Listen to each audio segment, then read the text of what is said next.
Hola, vamos a tratar el tema 1 sobre el positivismo histórico, o dicho de otra manera, la historia la hacen los reyes. El módulo 1 trata sobre la metodología de la investigación en educación. La historia positivista, cuáles son sus orígenes y cómo ha sido su evolución. La historia positivista surge como resultado de la expansión del historicismo de origen alemán y del positivismo de origen francés. Digamos que hay una mezcla de ambas corrientes.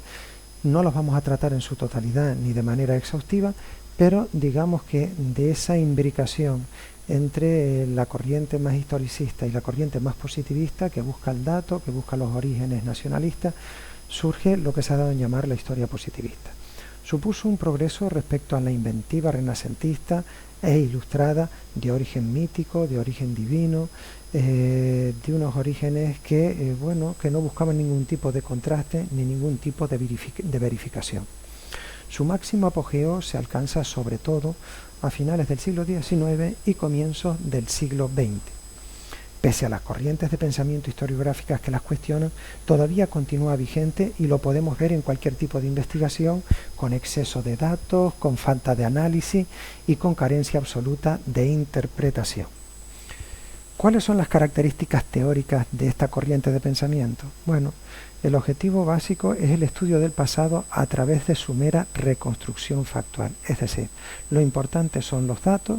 Como les decía antes, no hay ningún tipo de análisis. Además, se considera carente de valor porque hay excesivo subjetivismo. Y entonces, como les decía, la reconstrucción factual es el factor desencadenante de este desarrollo histórico. Se centra en el relato de acontecimientos, sobre todo de carácter político, diplomático y militares, y por encima de todo entre las relaciones de los distintos estados. Por tanto, digamos que es una macro historia, una macro política, ¿no? Todo se centra en lo macro. Se convierte en una historia política, sobre todo al servicio de los poderes hegemónicos de cada estado.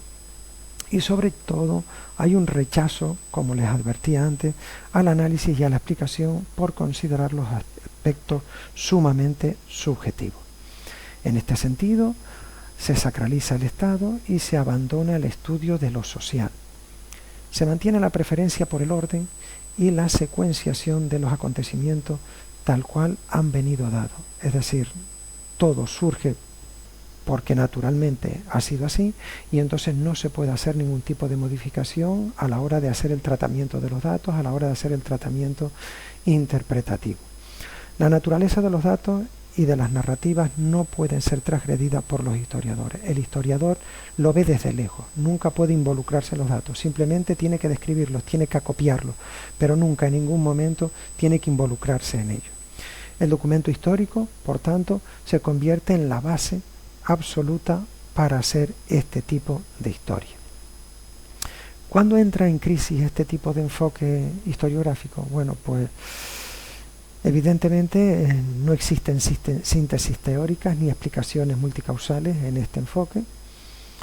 El despliegue industrial y las transformaciones capitalistas exigen nuevas explicaciones, no sirve la linealidad, no sirve la descripción, hay que plantearse determinadas cuestiones que esta historiografía no abordaba y entonces pues claro, lo social reclama su papel en la historia, evidentemente, no solo la política institucional, no solo la política de los estados, no solo la política macro que decíamos antes, sino que sobre todo lo más simple, lo más sencillo, las relaciones de poder, cómo se explica eso, ¿no?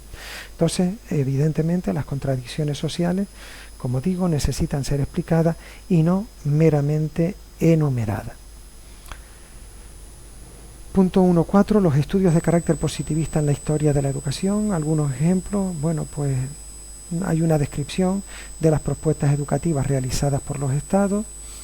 Hay una yuxtaposición y confusión entre historia de las ideas pedagógicas e historia de las instituciones educativas. Hay un discurso educativo continuista, bastante continuista con el pasado, y donde los agentes y sujetos educativos desempeñan un papel completamente pasivo. Y por último, la educación entendida como orden y promoción personal.